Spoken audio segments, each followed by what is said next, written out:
Prof, you're welcome. Thank you so much. Thank you. Yes. And Prof is not here alone.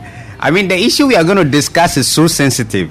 So, a cognitive therapist of International Mental Health Organization in Germany is actually a psychotherapist and a counselor, a mental health activist, and of course, a happily married woman will be joining in the discussion to give us some therapy, especially our students who are having issues.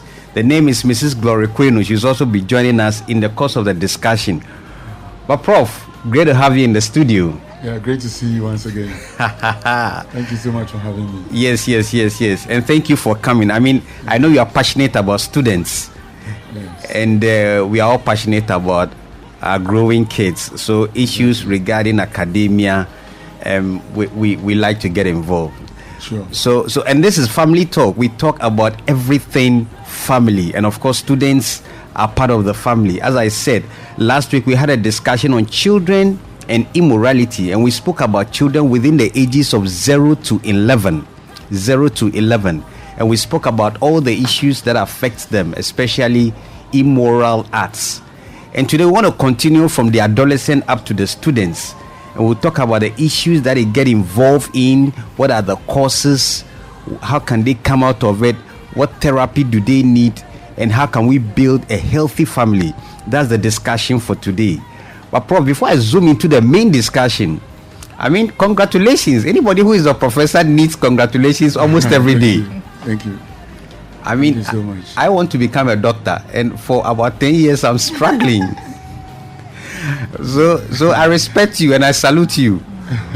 Please tell me, those of us who want to become doctors and professors, what do we need to do? What is the secret?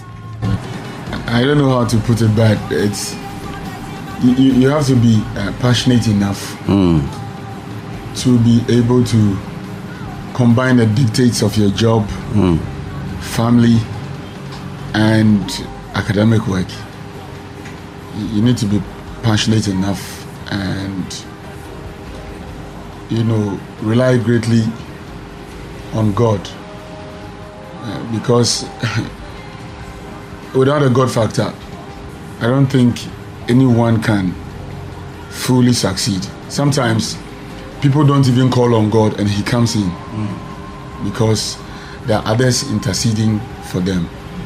And so God comes in, and even if you don't acknowledge, God doesn't really need you to praise Him, because if He really wants to be praised, He will command the trees and the stones and the birds across the skies to praise Him.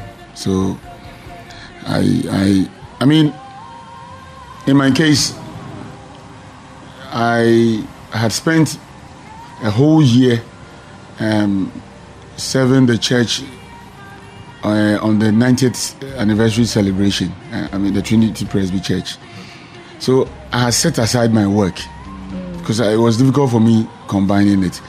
But at the end of the work, then I told God that I set aside this to have time for your work. And now it is time for you to come in for me. And COVID struck. And the universities were closed down. So I had all the time in the world to finish up. Wow. And before COVID was declared a little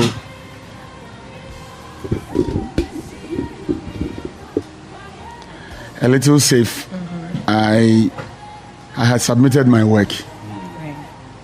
And so just as they said the universities had reopened, my work had come from the external assessors. It was because the external assessors didn't have any work to do. Yeah. Universities are closed down. Yeah. So they had all the time in the world to attend to my work. So my work returned to the university on record time. I was called to come and defend my work, and I went and defended.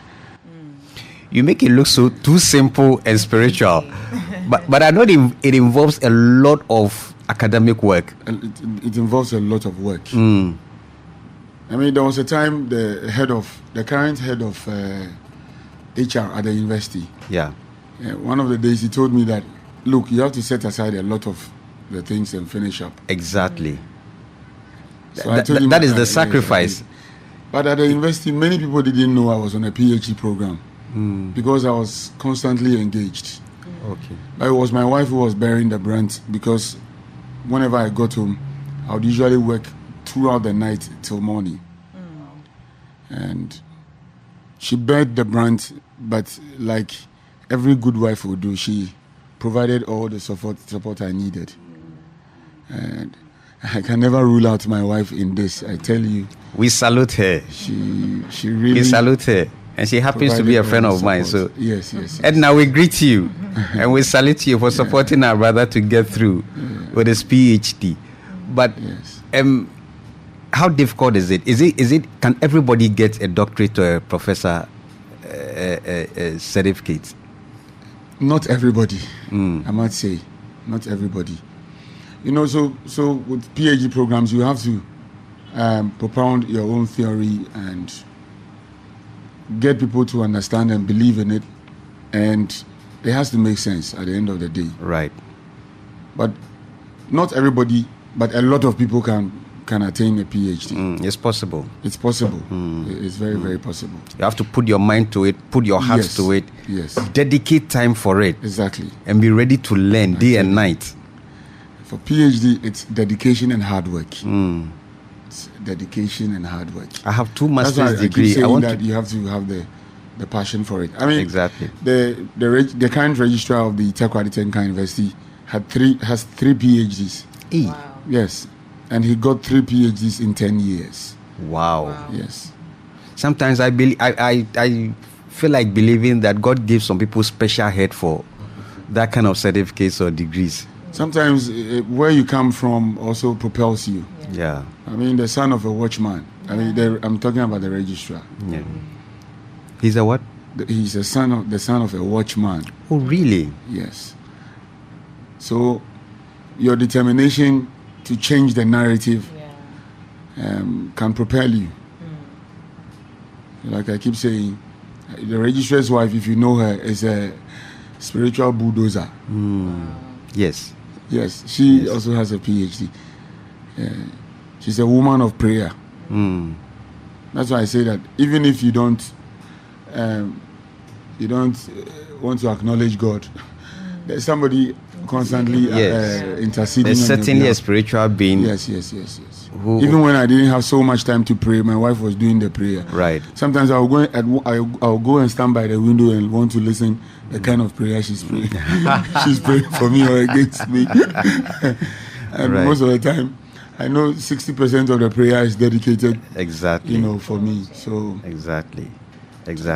So I mean, if you are listening to us this morning, whatever degree you want to attain, it's possible. It's very possible. You have to dedicate yourself to it.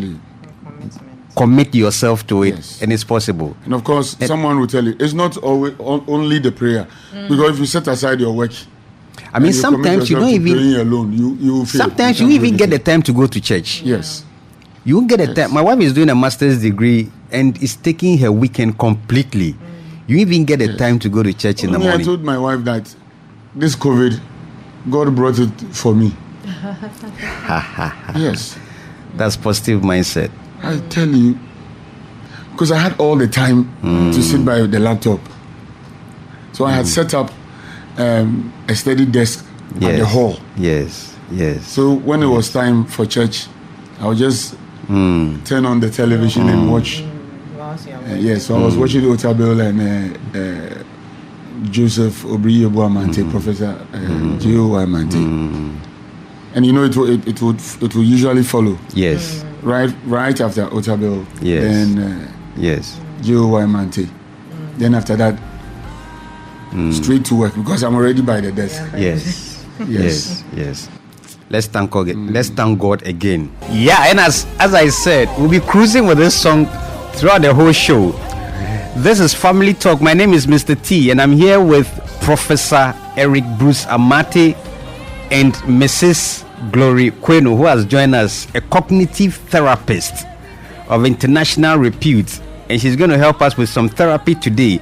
But today I want to talk about students and immorality, and I came across some statistics, a research work. I want to read it, and then We'll zoom into it. And this is from the African Union's report on education in 2019. It said that 30% of African students engage in indiscipline and misconduct. 30%. I'm sure if we get into Ghana, probably it might be more. And in the Ghana research, which focused on University of Ghana 2020, it revealed that 60% of students engage in examination malpractices. Hey, God help me this morning. Malpractices, 60%. And Ghana Education Service reported a 30% increase in student indiscipline cases. So wherever the case is, it grew by 30% in 2019. That is student indiscipline cases. And there's also a global survey by the Organization of Economic Cooperation and Development, that is OECD. And it found that 20% of students engage in bullying and cheating. 20%. And then the United Nations Sustainable Development Goals report for 2020 also noted that 15% of students worldwide are affected by violence and discrimination. So, Prof, wherever you look at in this report, whether African, whether Ghanaian or worldwide, you can see that student indiscipline is really on the rise. Let me even give you that of 2020. Oh, okay, which is like the latest. By the GES. And examination malpractice 42.1%, truancy 31.4%, stealing 24.5%, fighting 21.1%, alcohol abuse 14.5%, sexual misconduct 12.1%, bullying 10.3%, cheating 9.5%, dishonesty 8.2%, disrespect towards authority 7.1%. Wow. So whichever way you look at it, it's terrible. It's really terrible. Yeah. It's really terrible the things our students are doing on and off campus. And I'm sure every university can testify. This is also prevalent in TTU, in Takoradi here, right? Absolutely. In our case, I mean, if you are saddled with not saddled, if you have the responsibility to take care of 18,500 students, stand in local parentis, stand in the stead of the parents, and take care of them. It is not an easy task. I mean, it's the size of a whole constituency, but the number is bigger than some constituencies in Ghana.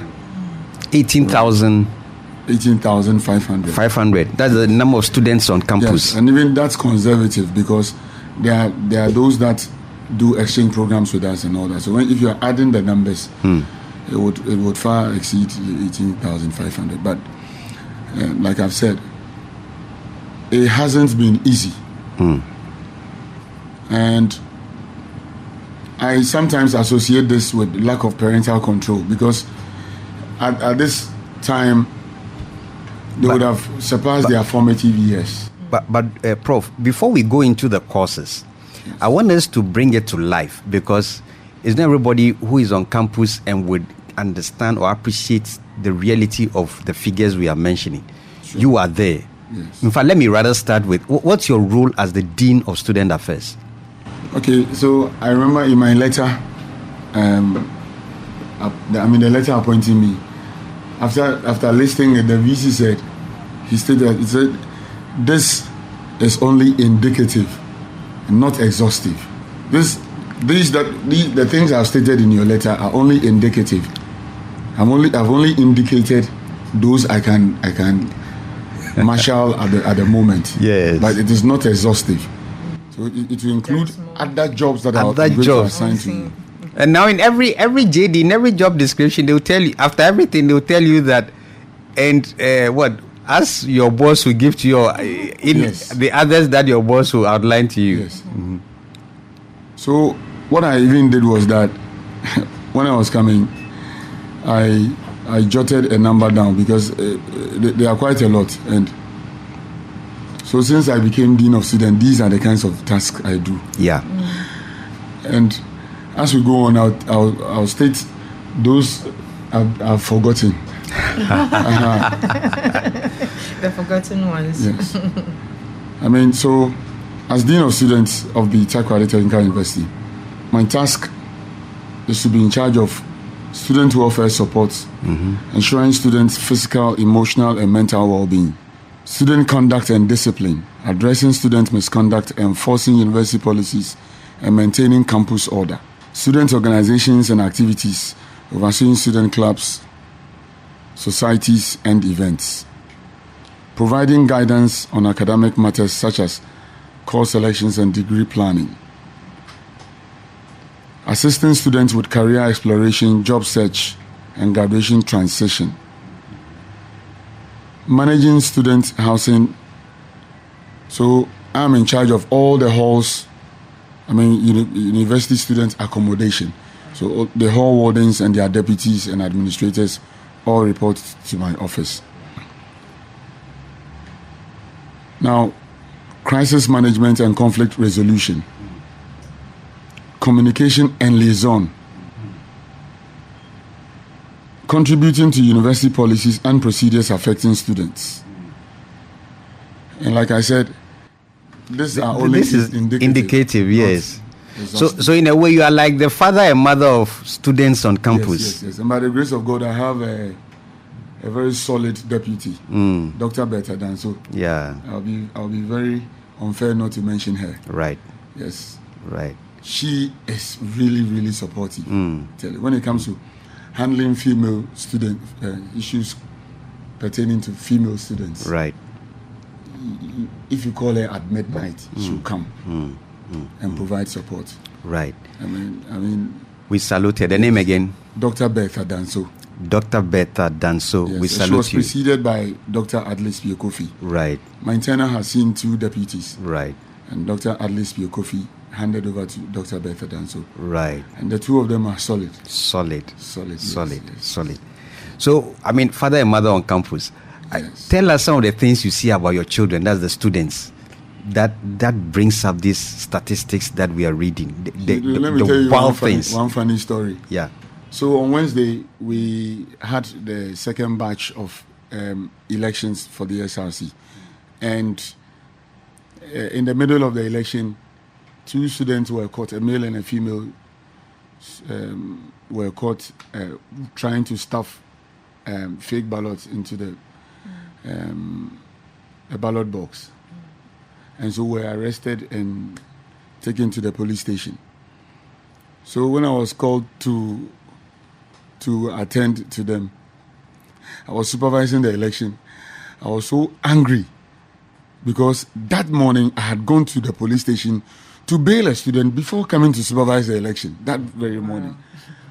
So when the head of security told me that we must go to the police station, my goodness, I went bonkers. And I told him that I didn't send those students. So this time you will go alone. Because I had an election to supervise and to report on. So I didn't go. Then the Pro-Vice Chancellor called around 9 p.m. and said, we must go and bail the students. Then I said, okay, Prof, you take the lead, I'll be there. In fact, I didn't go. Then, barely an hour later, at the police station, he called to say that he's having a lot of difficulties bailing the students. So I said, okay, Prof, stay on the line. And I called the regional police commander. Then, so he intervened. Okay. And then the students were released. So the Pro-Vice Chancellor, wherever he is, I call him the best boss ever. Wherever he is, I greet him this morning. So he drove the students, alongside the head of security to my office. After almost midnight. So he came and presented the students to me. Then I said, oh, Prof, I had wanted to come and say, oh, my friend, get out of there. I know you didn't want to come. It was challenging. So he left the students with me, and I spent time talking to them. I told them, I hope you had learned your lesson. The university will now take charge of the matter and deal with it decisively, so that students would not. But these are some of the things we get saddled with. Yeah. I mean, sometimes 1 a.m. you have said, if my wife is doing the listening, she will resonate very well with some of these issues. The students come to press our bell after midnight. There was a time a student had given his girlfriend the beatings of her life on campus. That thing had taken off campus. Let me put it that way. So this is what happened. The boy had visited the girlfriend and told her not to go anywhere, and that he was going somewhere, he would be back. Then he had gone to a party with another girlfriend. So the original girlfriend also attended the party with another boyfriend. The same party. The same party. So this one, you catch me, I catch you. Yes. That's what happened. So after the party, then he went to pounce on the girl. What's his problem? Give her the beatings of her life. Didn't I tell you not to go for the? Didn't I tell you not to go anywhere? Wow. But he had also been caught too. So the lady went to the father of the student and reported the matter. After that, she went to the police station, took a police report, medical form, and went to the hospital. Was treated. I mean, it was visibly clear on the face. She had really been beaten. So, I mean, realizing the danger ahead, the boy knew that the university the university will not renege on that particular. When you fight, it's dismissal. In certain parts of the student handbook, you see termination of admission or dismissal. It's not rustication is to go home for 2 years, for 2 academic years, or 1 academic year sometimes. But the way rustication is structured, even if you go for 1 academic year, you end up doing 2 academic years. So he knew he was going to be in trouble. And when we engaged his father, said, let me try and speak fancy. He said, maybe from day one, I may want to form the cream. On can acquire that. And anytime my wife hears this, she laughs over and over. Because the father was supporting the lady. The father knew the son. One fan go. So when he was arrested, the father didn't even go to bail him. I see. Yeah, we bailed him. These are an example of a physical assault that happens. And he was dismissed. Oh, really? Yeah. He was. Our vice chancellor is a reverend minister. He's a reverend professor, a very strong disciplinarian. He dismisses both students and staff. I see. Yes, I see. Let's look at the statistics you mentioned. You mentioned sexual something. There was a percentage. Yes, sexual misconduct. Misconduct. Does that also happen on campus? Of course. It really happens on campus. So, the students are adults. Anytime I get the opportunity to advise them, I tell them I'll be highly hypocritical to tell them not to go into relationships, because I got my wife on campus. And there are many of my colleagues who married their wives from the university campus. And if those students were immoral, they wouldn't have married them. Right. Do you understand what I'm saying? Yes.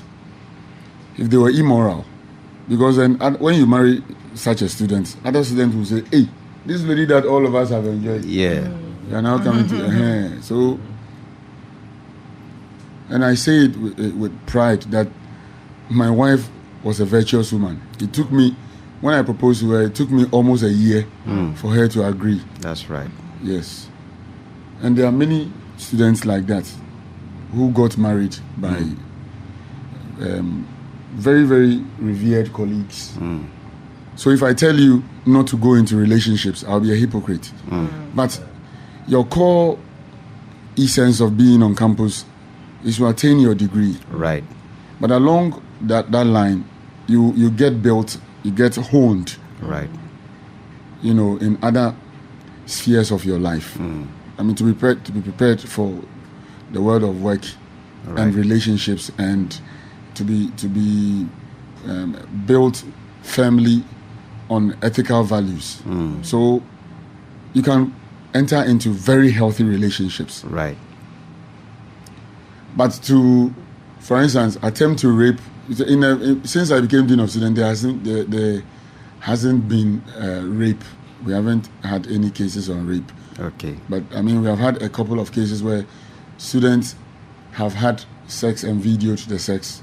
Oh, really? And have attempted to blackmail their partners with the video when the relationship is no more.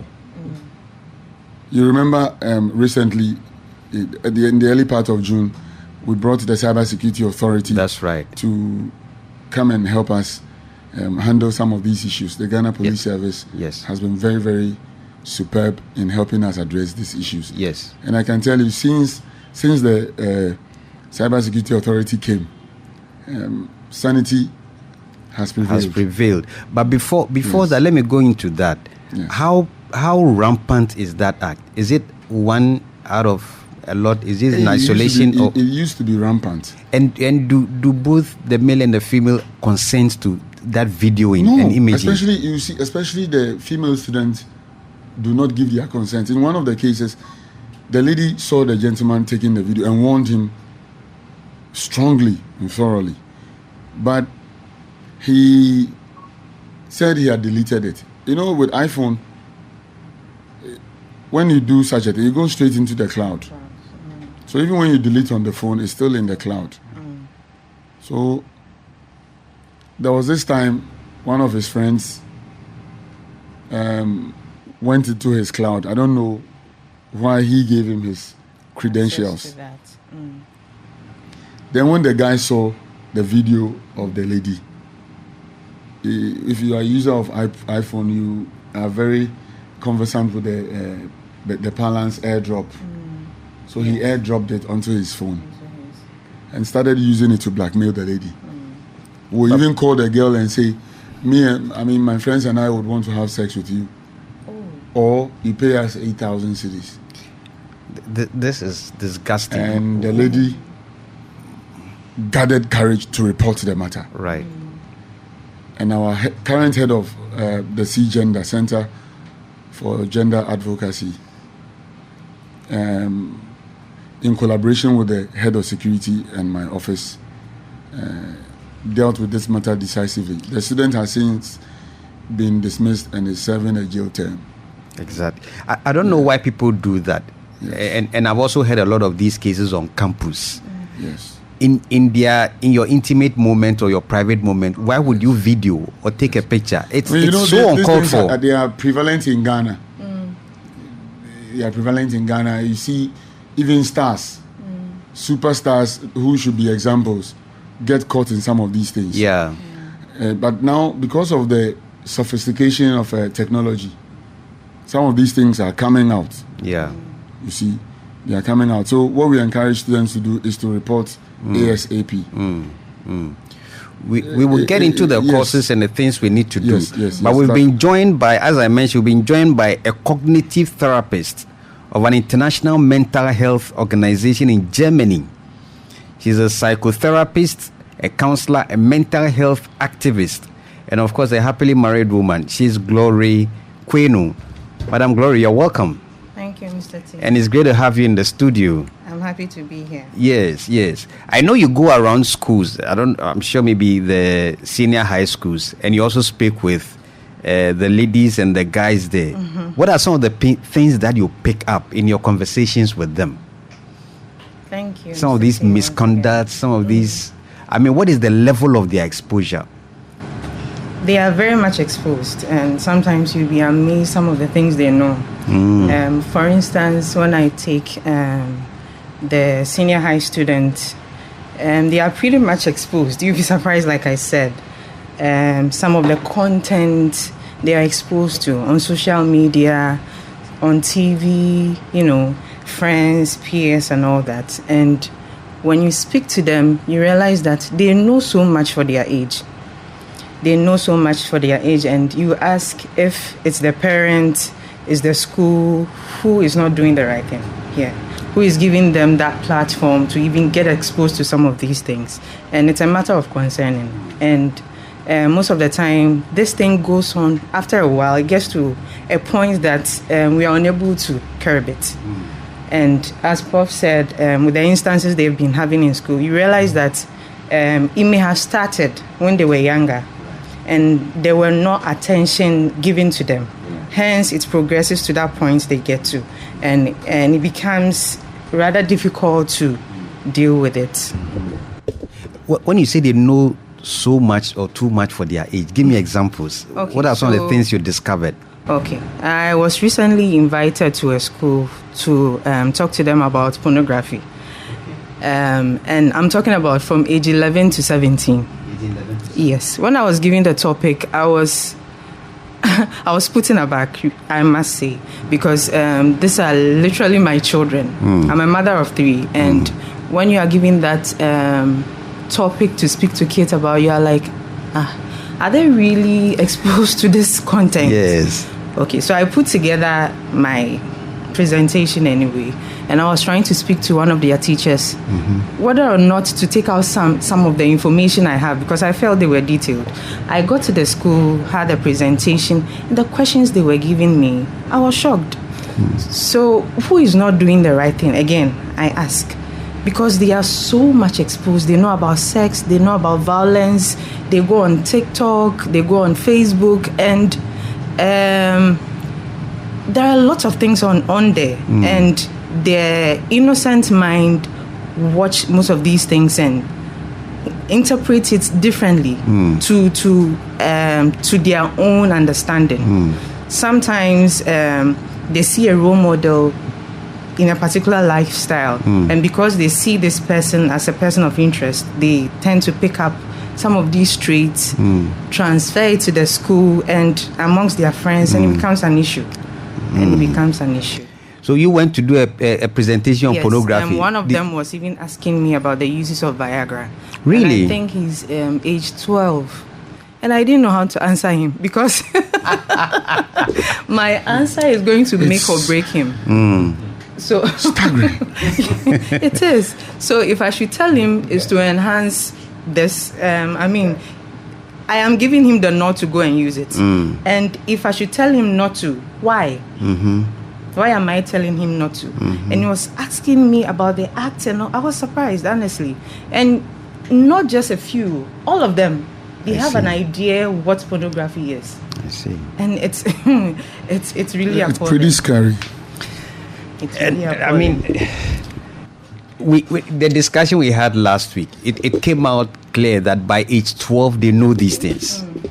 They are exposed to these things, and especially when kids say that, give me the phone to go and do an assignment or to go and do a research work. As young as they are, they use their phones to explore other websites. So they get to know, they get to see these things. And I'm not surprised when they get to SS and university, they're able to ask these questions. What are the causes? What are we doing wrong? I was saying initially that we often get to handle students way after their formative years. Exactly. They would have formed some of these characters before. Yes. By age 12, a child's personality is formed. So the parents some parents, not all parents, some parents will just come and dump them here. And after dumping them, they don't care whatever happens. Some parents will not even pay. Look, last week, I called a parent. He told me that the child is old enough. She or your bar, massa, my bread. That's what the just that too. It's very clear. She hasn't paid her fees. She has to register to be able to take her exams next Monday. coming Monday. Then a father tells me, Dean of Student Affairs. So Oyoba means that indirectly she should go fend for herself. Exactly. Exactly. MCT, you remember the last time you visited, I was telling you about a female student, a Muslim student whose parents, mom and dad, want her to go and marry and abandon the school.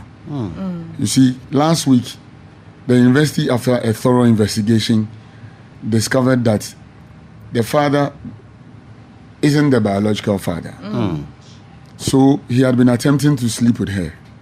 Oh, to sleep with the child? Yes. So because she has consistently refused, he will not pay the fees again. Oh my God. Wow.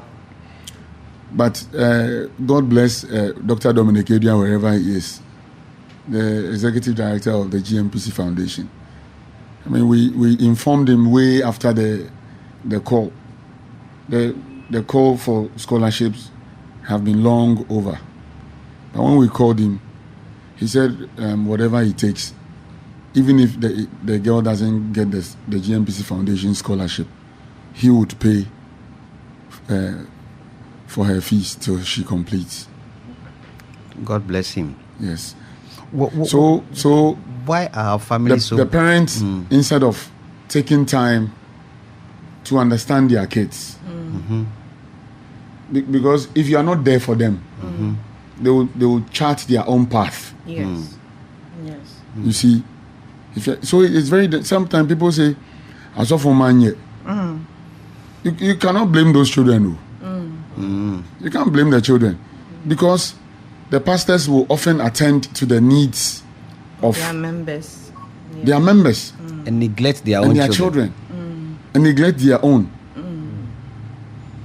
And I will always praise my mother-in-law. May her soul rest in peace wherever she is. Because, but for my mother-in-law, I don't think I would have met my wife the way she is. Charlie, yes. The way you are talking about your wife, you are even making me jealous. Hey. I say that because anytime I tell my wife I have been called, I want to be a man of God, she says over her dead body. Hey, why? Yes. Because she tells me she really suffered, battled to, even though she obviously was the favorite daughter of the father, she really battled her way into the father's heart. Oh, her father is a man of God. Yes. Okay. Was a Pentecost, was a big man in the Pentecost church. Okay. But you see, she really battled her way into the father's heart. And even that one, it was because she was the one preparing the father's meal. And you know men and good food. Yes. She gets all the compliments and attention. So, but for that, you will not have a full-baked woman like her. You understand what I'm saying?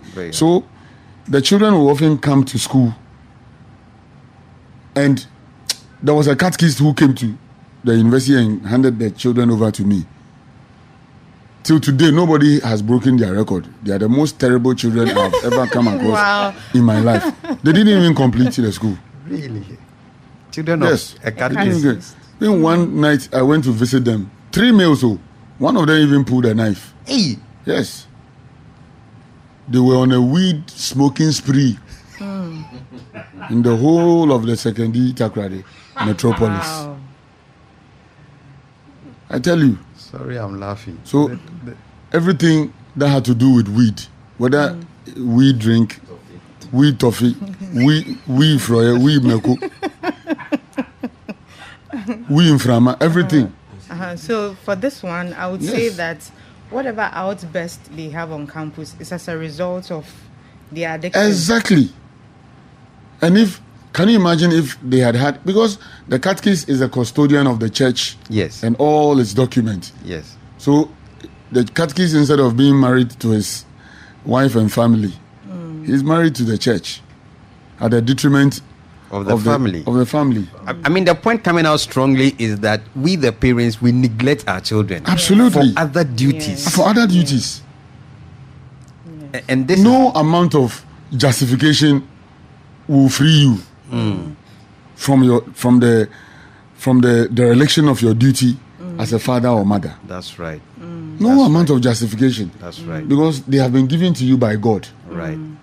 And you will account for that stewardship one day. Right. So if you leave your children to rot, then you bring them here for us to change them because we are magicians. It doesn't work that way. That's never. We can do it up to a point. Right. We can handle them up to a point. And I must say, every day when I remember Patrick Kisiedu, wherever he is, God bless his soul. He was one of our worst in terms of character. But when we realized that he was a very good student who had found himself in a very bad company, we cut off the company. My faculty and department made it a project. Right. He graduated in 2010, overall best graduating student of the university. Oh, beautiful. And if he was overall best graduating, then it meant that overall best graduating from the department, faculty, and university level. So it is possible we can change. Yeah, transformation their is narrative. possible. Yes. Transformation is. But But I want us some to of them- dwell a bit on the role of parents because this is getting alarming. Yes. And the parents will also tell you that, I have to go look for money to take care of the same family. And the demands out if there. you go look for the money and you come back home and there's no family.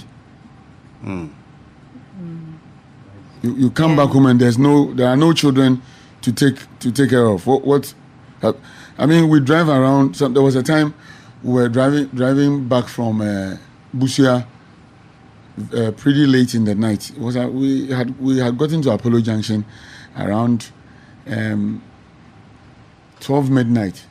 My wife and I, and we saw children crossing the road. Very, very small, ranging between the ages of 6 and perhaps 11. Wow. Quite a number of them. Just them. So we're asking, so where are their parents? Yeah. Where are their parents? What is all this? Yeah. I You believe see? sometimes But- most but- parents... Madam Glory, Sir. is there any justification No, for there parents? isn't. There isn't. Because we have to go look for money. There isn't. We have And to... the job demands are there. The pressure, the work pressure. We have to go look for money, yes. But there is no special time for you to be a parent. You don't dedicate a specific hour or period to be a parent. Parenting, I believe, comes around 24 hours, around the clock. You can be at work and still be a parent. I would say that a parent, you don't require formal training to be a counselor. Because most of the things your wards are going through, the challenges, the struggles, you have already experienced them. Hence, you do not require a formal training. So you need to get involved in their interest, directly and indirectly. Supervising the kind of company they keep by engaging them.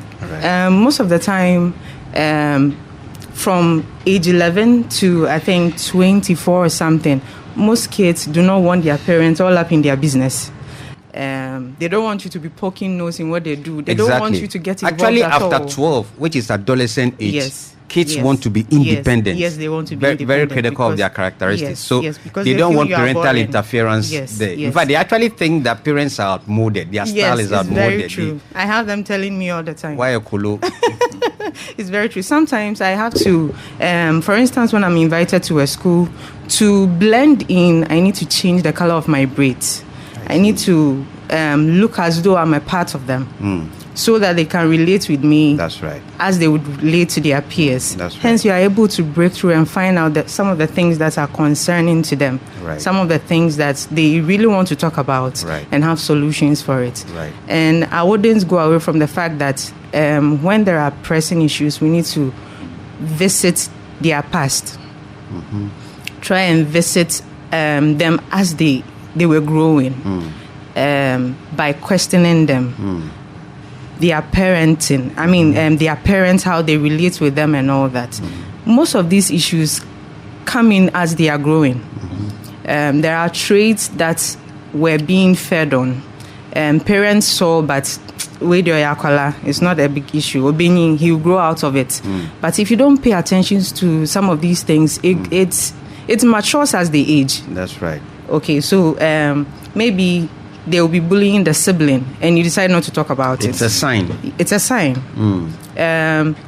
They will steal meat from the soup. It's a sign. And lie to you about it. They move from primary school, they go to the JS, they tend to cheat when they are writing exams and all that. It's a sign. And it goes on and on till they get to the universities. So I believe that the stakeholders, as Prof was saying, I think they shouldn't pick out favorites.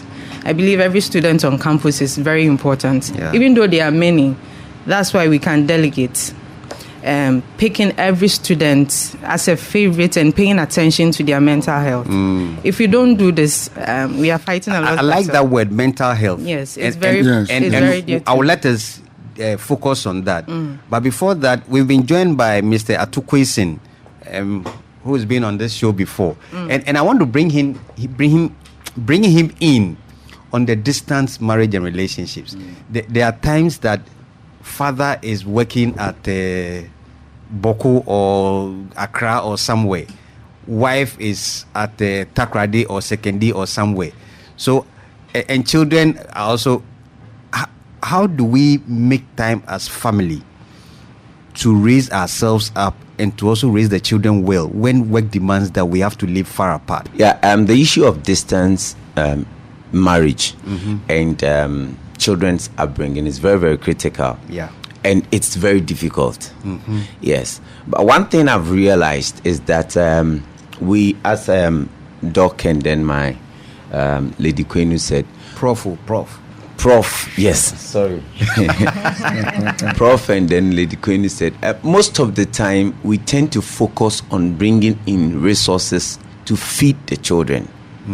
And these resources are external. External resources will always perish. Internal resources are the real inheritance.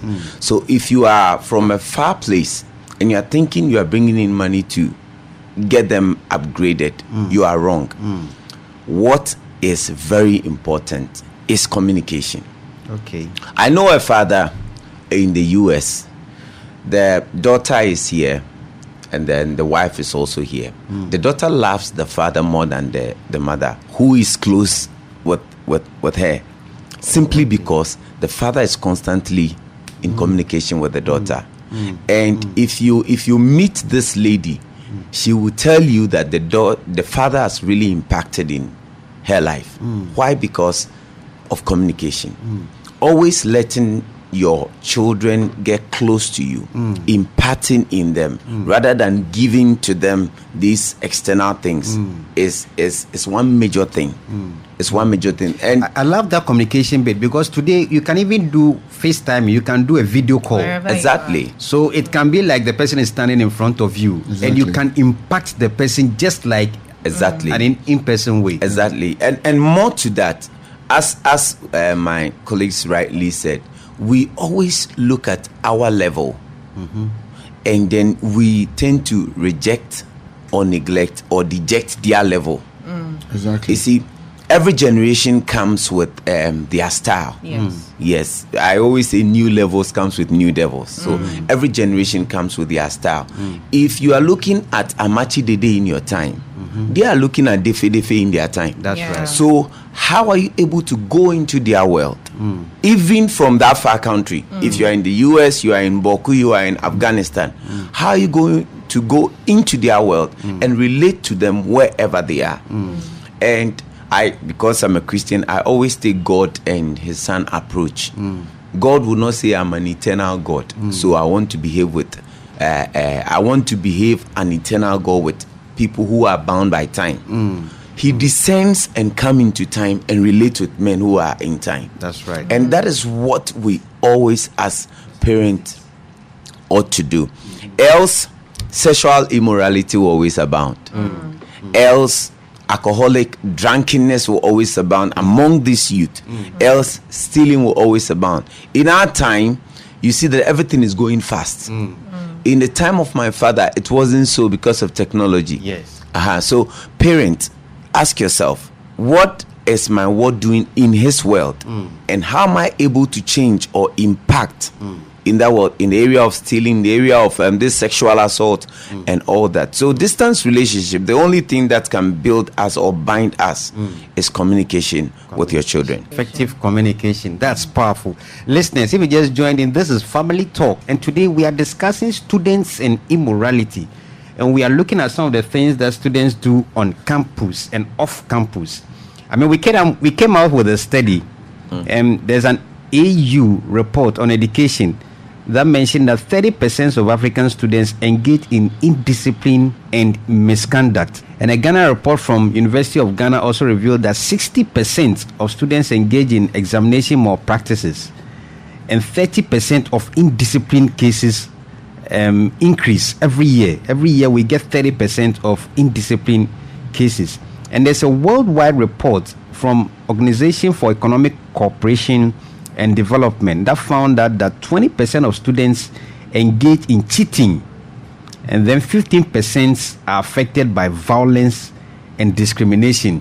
And Prof even gave that of Ghana Education Service. Ghana Education Service. Yes. Please go through for me. Yes, so we have 42.1% having gone through examination malpractices. Truancy 31.4%. Stealing 24.5%, fighting 21.1%, alcohol abuse 14.5%, sexual misconduct 12.1%, bullying 10.3%, cheating 9.5%, dishonesty 8.2%, and disrespect towards authority 7.1%. And we have outlined life examples on campuses right here in Takoradi, in our secondary schools, because Madam Glory too has been there. I mean, Madam Gloria, your example is just really me. You want to speak? Traumatized that day. Yeah, I want to speak with kids of between, is it 12 and 17? 12 and 17. And they were lecturing you on pornography. They were. I was actually trying to hide some of the content. Normally, I add visuals, pictures to my presentations. But because of how sensitive the issue was, I had to take that out. And some of the content I was trying to hide, they were actually calling for me to bring them out. Wow. They specifically requested that there will be no teacher in the auditorium where I was having the presentation with them. The kids. Yes. They requested that all the teachers step out. That way they were able to open up. Mr. T, you should have been there. I mean, it's scary. The things our children know. The things they know. If you're a parent or a teacher, or you are related to these children and you want to contribute, please, the number is 0577 001 027. Send me a WhatsApp. If you know any of the panelists, you can send them a WhatsApp and I'll read it. 0577 001 027. You know, so the if you look at the future implication for our country, it is scary. Very scary. In 2022, the Ministry of Trade put out a conservative figure of 300,000 graduates being churned out into the economy every year. This, they said, was conservative. You know, here in Ghana we have more than 150 universities running. Exactly. Yes, both accredited and unaccredited. I mean, the public ones, the ones owned by government, we have 10 technical universities, 13 public universities, making 23. Then almost every church in Ghana has a university. Then you have those that are working from abroad with institutions here in Ghana. Those institutions who have been accredited. Then those professional institutions that are running as tertiary.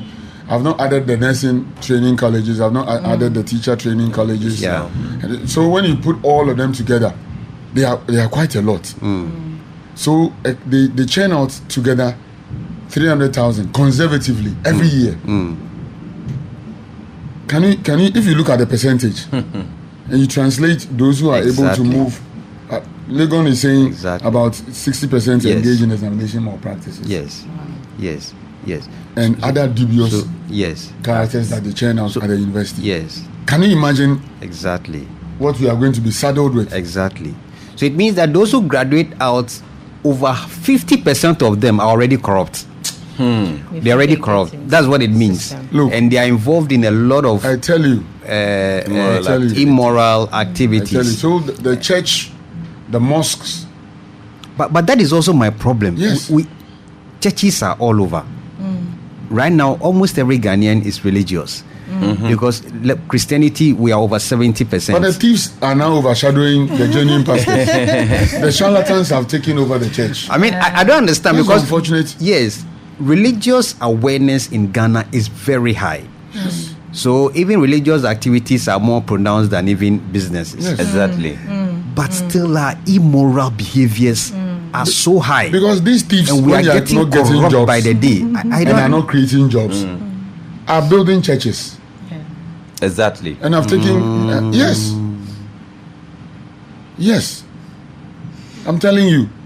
So if you look at what Rwanda is doing, I think it should be the model for every country. That you cannot start Be a church pastor, yeah. if you don't have a degree, and you are That's so the accredited least. by an accredited institution. Right. Wow. You know, an accredited religious institution. So this is a working should system. have trained you. Yes. Unlike what you have here. Because you'll be jailed. You can't just get up and say you have started a church. Other than that, how Nana Agrada, after being exposed by I beg you, don't mention this. Mama Patricia. What kind of rubbish is this? Conversion. You'll be amazed the number of people you find telling in your you. churches. Yeah, I'm telling you. and more to that, as aside they becoming pastors who are even genuine have changed their mode of preaching. Correct. Yes. Right. So instead of hammering issues on morality, Correct. ethics, good social behaviors, these things have been turned down. Correct. And we are preaching what will itch their ears. Correct. Yeah. Exactly. We are presenting to them a language that is anti-Christian. Yes. And we have branded it as a gospel, which is another gospel.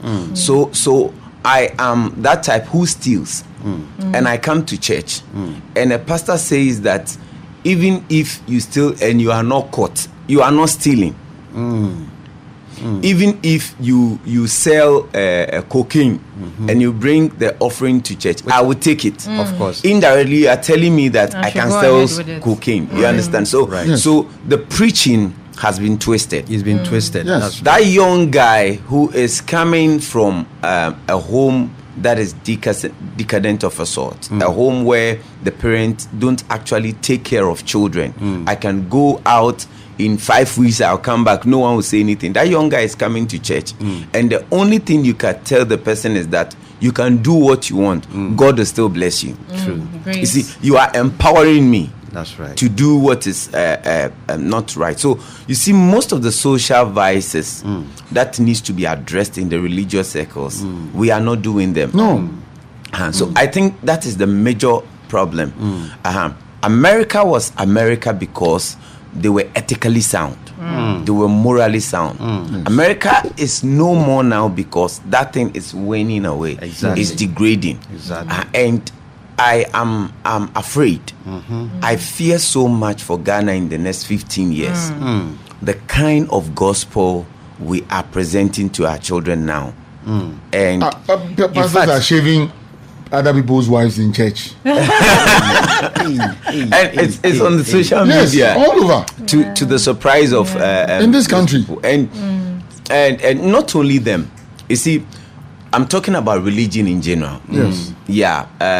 Even our brothers, the Muslims, you see, of late, they are not actually of late. And I may be wrong though, but of late they are not actually hitting on morality as at first.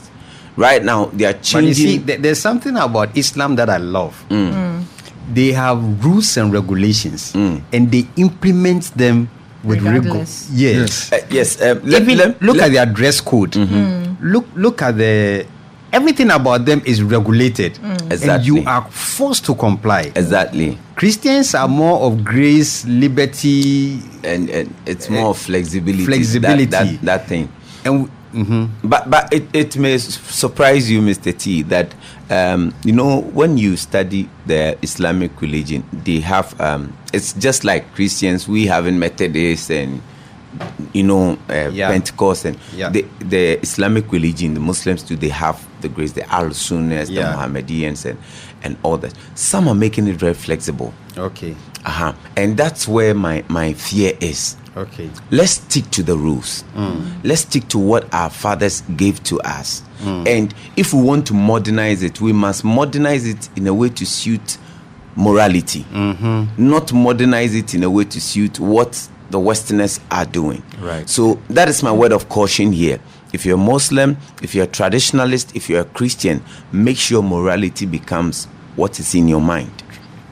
What is in your mind? Yes, morality, ethics. It should be something that should resonate in your mind. I get it, but I want us to go into the things you brought out. The next generation, they are what? The Gen Zs, am I right? Yes. The Gen Zs. The computer generation. The computer generation people. I mean, when we were growing up, morality was a big thing. As you were saying rightly, morality was a big thing, and it was morality. If you are going to church, the messages were holiness, purity. Right. Those are the messages you go and hear. Exactly. To the extent that even when you sin and you go to church, it's likely a prophet to catch you, point you out, that this is what you did. But now the Gen Zs that we have, when they go to church or other places where they are supposed to be, the things they hear, it has nothing to do with morality, holiness, purity, and things like that. So the generation ahead of us, the immoral values are very low. It's like nothing challenges them. So we are at risk. So I'm fearing that the statistics that we have mentioned, it could even get worse. To cascade high, yeah. So in this environment, what do we need to do? If I look at the church, I'm not seeing a solution. I look at they've been saying, if the parents, if those who are supposed to protect our family values continue to renege on their responsibilities, the consequences will be dire. Yeah. More than we are seeing. Because if you don't call a spade, things will not change. Exactly. Things will not change. The kind of things, you see, when she said she comes down to the value, the level of the students, sometimes with the way she dresses and all that, for her to be able to break through that glass ceiling. I was nodding because that's exactly what I do on campus. Wow. Because the kind of things I get to hear, I get to hear them because of the way I relate with the students. Exactly. I get to hear them because of the way. Sometimes they are seated on some stones, and I'll go sit there. Okay. So we'll have a long chat, Oh, nice. including sharing jokes and telling them the stories of old, when we were in school and the things that happened, how we navigated our ways to. And they, hey, into Muslim time, they can relate. Then we tell them, because we didn't have social media then. With some of these things didn't come out, but grace found us. Right. So when we tell you some of the things, you must say, when the things they know, the things they have already done, things you haven't dreamt of. Yeah, they are very daring. Yes. So even at this stage, we are able to talk to them, and they open up so much. Can you imagine if you are the parent? You are the one they are talking to. A lot will come out. That's why and there's a lot you can do to change their narrative. From you don't wait for the thing to degenerate. Before they come here. And Glory, let me come to you, because you are a therapist. You are a psychotherapist. Mental health. You are able to go into their cognitive mind. You are also a cognitive behavioral therapist. If students are polluted this much, what do we need to do? Where does it start from? Okay. So that's why I lay emphasis on the basics from the home. Informal counseling, therapy, talk therapy with your children, trying to get into their minds. So this is a culture I have in my house. I have 3 kids. When they get home, how was your day? I first of all welcome them with a kiss. A kiss because I want them to distress all the stress they have been through and know that mommy is here. Then I ask them how the day was in class, on the field as they were playing. I want to know what actually went on. Right. That way they open up and I find out some of the things they dealt with. I try to speak to them on how to handle it and all that. So from home, before we get to the institutions, by default, every organization needs a counselor, a personnel that the students can walk to at any point in time, because we are dealing with one issue of the mind here and there. So they need that figure. Please hold it right there. Let me inquire. Prof, you're also a counselor. Are you a counselor on campus as well? You double up as the counselor? You know, the counseling center is under my office. So, but I, as dean of students, okay, you oversee the counseling department. Okay, so there's a counseling department on campus where they can go talk to a counselor. It's within my range. I'll offer the counseling, but most often, many of them come very traumatized. So, our head of counseling is superb. Okay, both he and his deputy. So when we refer to them, we often give them a time frame, if it's possible, to give us a report. And they've been doing a very, very great job. Super. Yes. So that confirms what you are saying. And are there follow-ups? Correct. Okay, so a person or a student may come in with some concerns, and depending on the course, I feel that there should be a time frame to start the sessions with them and do follow-ups. If not, when you get to a point, there will be a relapse. And following up doesn't necessarily have you being in their lives all the time, but as a way of checking, promptings. You know, when you are dealing with issues of mental health, there's an adage that goes that you trust. Right. So when you observe that there are issues concerning a particular student, there should be some kind of promptings. For instance, if it's coming from peer influence, you have a way of prompting the person. Say, this thing you are doing, I think, say ujai kakra. So when you prompt them, subconsciously is there. Every once in a while, when they feel that, I mean, Obekai said, Prof said that, no, this way I'm going is not perfect. So let me. So regular check-ins, and then making it easily accessible, this counseling personnel. It can be a lecturer on campus that they can easily walk to, or not a fancy office. Some BB Kakrebia people can really relate to. Walking in the, Mr. Tia said, I'm not feeling myself today. So that they can have the techniques to deal with some of these concerns before they escalate.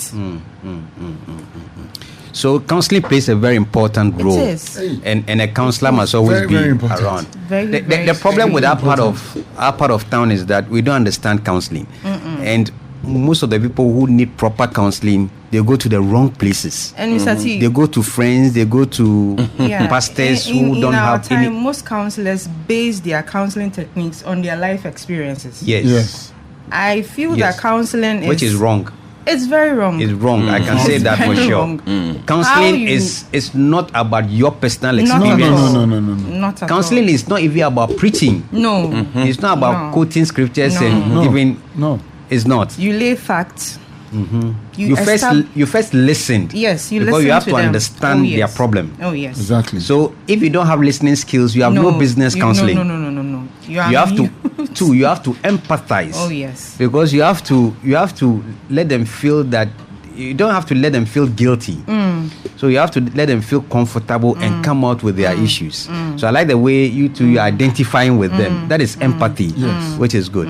And then when they come out with their issues, then please continue. When the empathy comes in, you earn their trust. That way they are able to open up. Yes. Moving forward, you lay the facts. Correct.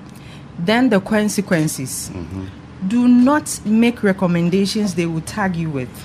When you lay the facts and the consequences, you allow them make their choices. Correct. You are not to tell them that it's not a prescription, that take this 3 times a day. No. Paracetamol. No. You just lay the facts, the consequences, and allow them make their choices. You can be there as a guide.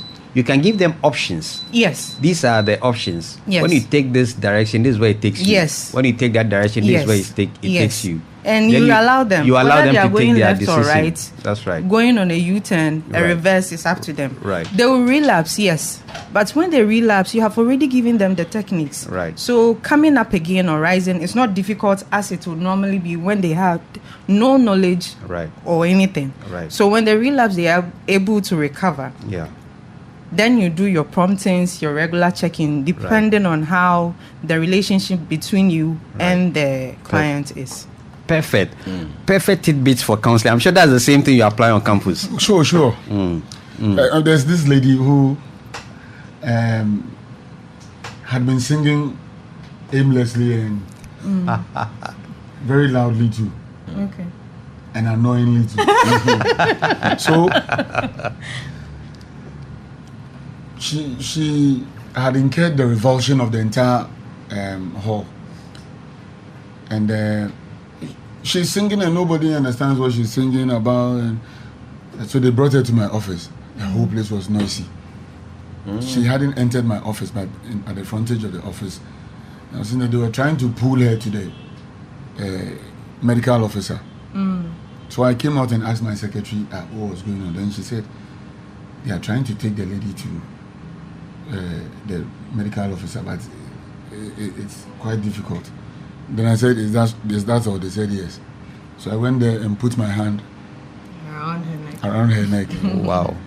And told her, you've got the best voice in the world. Beautiful. Then she stopped singing. She said, really? Yes. I said, yeah. That's empathy. Sing another one for me. Oh, wonderful. Then I kept nodding. So will you teach me? She said, yes. Okay.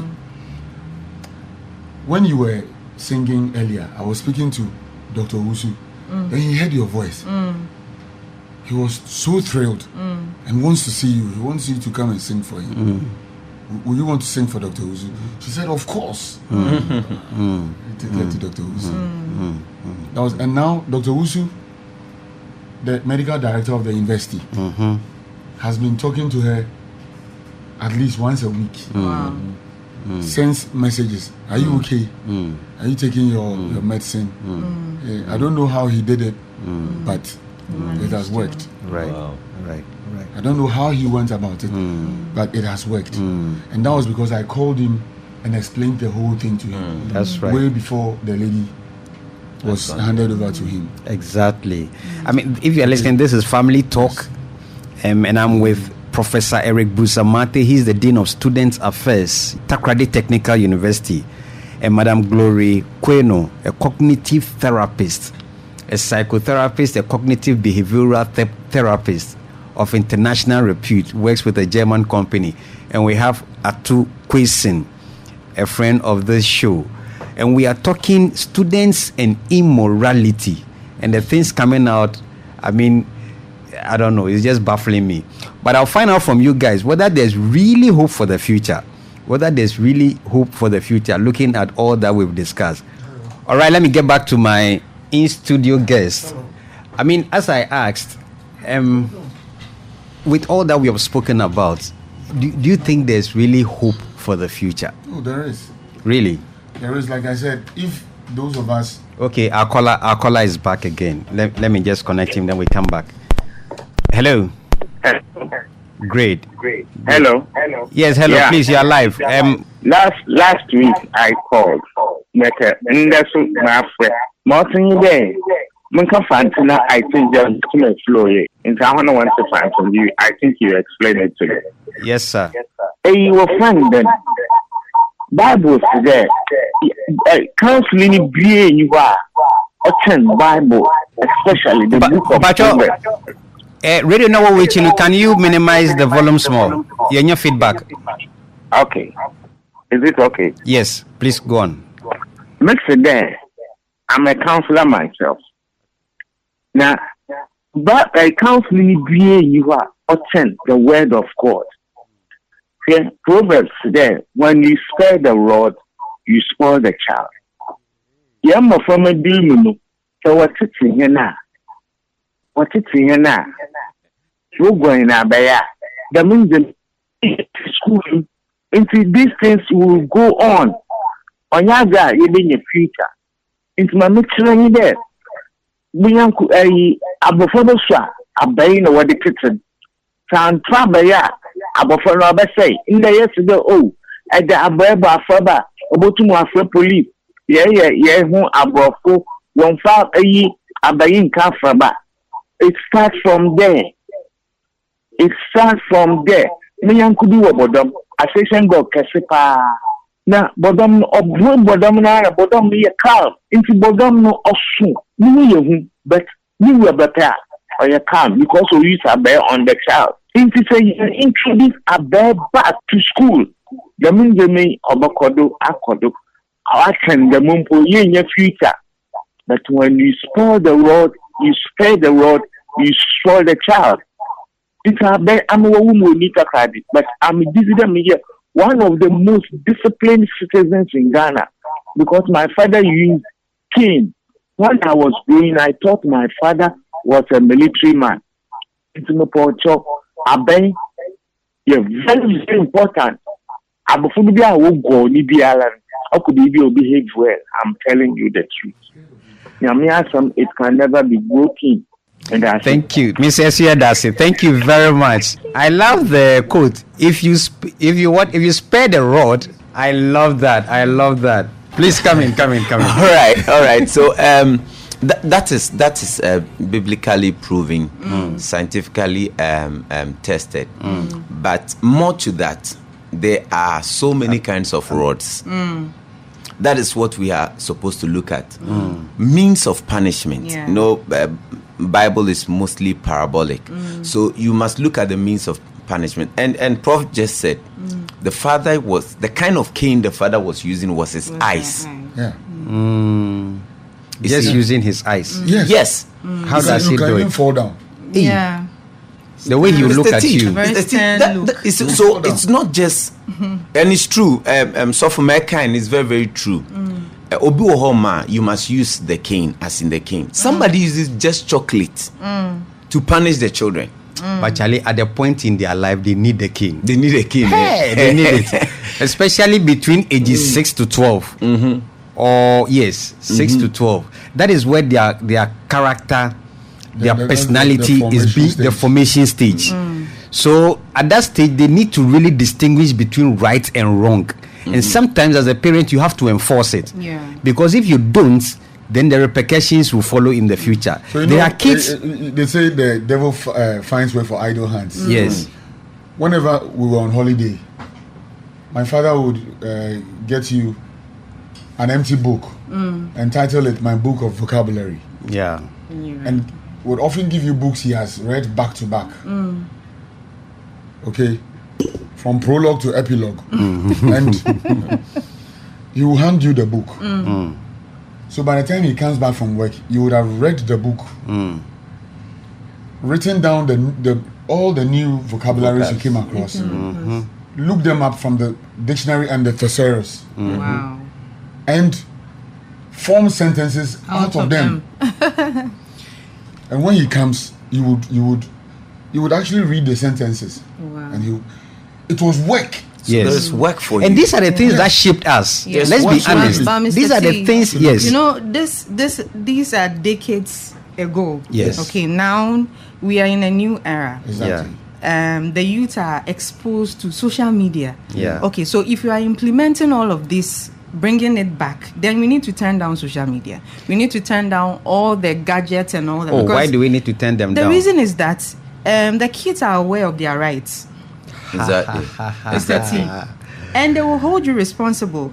Mommy, you are getting me stressed out, with the complaints and all that. So if we are bringing that back, then we need to turn down that is everything. why we need to instill the discipline before the formation. Exactly. Or during the formation. So that way because they know, when you become adult at 18. And from 12 at least you become adolescents, and then the rights start kicking in. But before that, they need to know that these are the rules and regulations in my father's house or in my mother's house. Exactly. If you miss that chance or you miss that opportunity, when they grow, the rights will be dangerous on you. Mr. T, how can you bring this in if you are not there for them? So That is it. so availability. That is why I always I'm still drumming home. There are so many types of punishment. If you are not there for them, they will be recalcitrant. That is when you might think you have to raise a cane on them. Yes. True. You see, so how are you In there fact, for? if you are not there for them, it doesn't even give you the moral right to discipline them. Not to discipline Because you them. feel that you've not been part of their life. And whoever raises them up is the person they will submit to. True. If pornography is what raised them up, True. they will They will submit to submit to that. that. True. So look at the case where I feel that I need to study. Yeah. So my child is worrying me. Let me give her my A phone. gadget so that they are And then- And that is what to we it. do. Exactly. So we need to get time for them. True. As Prof rightly said, the father has time for him. So I give you my book, you go through. In this modern world, you can give your child your phone for him to get new words for you from your phone. Yes. It's possible. When you are listening to news and your child is not that type, remember the formative stages, 3 to 8. She sits with you watching news. Who tells you that in the next 15 years he will not be watching news? He will do that. True. Yes. Because what they grew up with is what they cling to. True. So if I taught my child that at the age of 3 or 5, because I'm busy, I need to give my child that phone. At the age of 18, she'll be addicted to phone. He'll be addicted to phone, and it will surprise you the issue of privatization. Yeah. You not get close to the partner. You not Yeah. get close to work. You'll be very lazy. Right. And now you're going to use a cane on him. No, it's not going to work. So at the formative stage, True. attention, affection, that is what is needed. I love that. And I think sometimes the expectations of parents are so much. Let your expectation be within the range of your child's age. Don't Managed expect so expectation. much from them. Yes. Don't expect so much from them. From age 3 to age 8. I mean, what at all can they do that you expect so much from them? Right. And avoid comparisons. Father A's child is different from Father B. You Right. can't compare your child to that of another Yeah. Right. person. So lower your expectation But, and mora- avoid comparison. but morality, there we can compare. Can't you compare morality? Oh, Can't. if somebody's child is a by good means is of advice. Okay, Undo so you, pa. you can cite examples with people who are morally upright. right. You see, Yes. like she said earlier, when you ought to earn the trust of your children. Yes. If it is students or pupils or whatever you are managing, you need to earn their trust. And you will be shocked the kind of things they will open up to you That's true. with. That's true. You see, the Pro Vice Chancellor of the university has a daughter at the University of Cape Coast. The daughter came here, came to school at Archbishop Porter Girls. And because he was here, he visited her quite often. Sometimes the daughter will come to the office, and when they are talking, and let's say you are not with them, but you are behind the door and they are talking. It's as if somebody is speaking with the brother. Wow. Yes.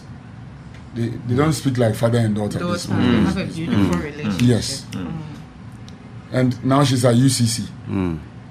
And in spite of his busy schedules, he tries to be there for her. Right. For her. Either through video call, through the phone call, or physical visits. Yeah. I remember we attended a program, very recent, very, very important program at Coconut Grove Hotel. And as soon as he was done with his presentation, there was a 1 hour gap, 1 hour break, so that he would do another presentation. He drove to see the daughter. Wow. Yeah, he Wow. drove to see the This is daughter. I mean, this is a sign of a Yes. father who Yeah. is Yes. there for the child. And, So and if I want to be a lesbian, why would I tell my father? I would tell my Yes. father that Definitely. the lady is Yeah, so I'm actually coming coming to Yes. that. to me. Yeah. Yes. So and she's able to open up. Exactly. The moment, if you're a lecturer at the university and you propose to her, the moment you are done, she calls. she tells the Even father. if you show some signs of wanting to get at her, she calls. And if she's telling on lectures, what of Exactly. this? Younger, she- And she Exactly. tells on them. Yeah. I mean, Even if she likes somebody, she tells Yeah. the father. this is amazing. I mean, I'm loving this discussion. But our time is up. I mean, it's good. And listen, we've been talking about students and immorality, and we've listed some of the things that students do. But the general consensus here is that parents are solely responsible. It's the responsibility of parents to bring up the children the way they need to be. Exactly. And there's no excuse for it. You have to be there for your child. You have to make time for your child. You can't use work as an example. I mean, there's no excuse from what I'm gathering. Am I right? Yes. Yes. There's certainly no excuse. And the example we are ending with is that a very busy, is a professor, right? Yes. A very busy professor has time for the child to the extent that now that the child has grown, everything she tells the father, everything. So that is a good testimony to end on.